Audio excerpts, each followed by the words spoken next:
सांगलीच्या अष्टामधील strong room बाहेर मविया कार्यकर्त्यांचा राडा, मतदानाचा टक्का वाढवल्याचा पवारांच्या एनसीपीचा आरोप। कार्यकर्ते आक्रमक झाल्यानंतर आमदार जयंत पाटीलही घटनास्थळी।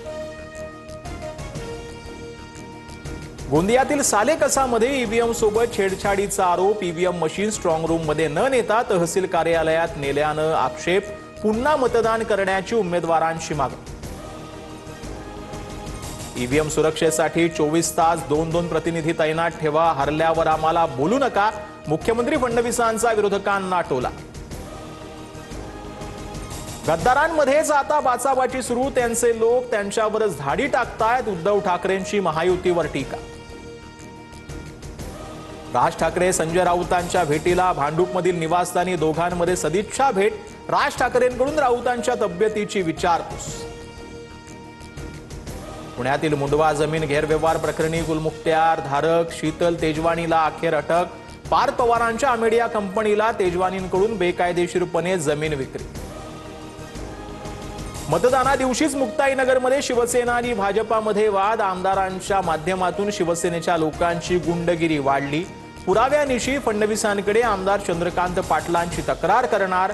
राड्यानंतर रक्षा खडसे आक्रमक। महाडमध्ये भरत गोगावले आणि तटकरेंच्या समर्थकांमध्ये राडा। विकास गोगावलेसह महेश गोगावले आणि विजय मालुसरेवर विविध कलमांतर्गत गुन्हे दाखल। माझ्या मुलानं काय चुकीचं केलं, संजय गायकवाडांचा विरोधकांना सवाल। तर काल बुलढाण्यामध्ये गायकवाडांच्या मुलाकडून दमदाटी, बोगस मतदाराला पळून जाण्यासाठी मदत केल्याचा काँग्रेसचा आरोप।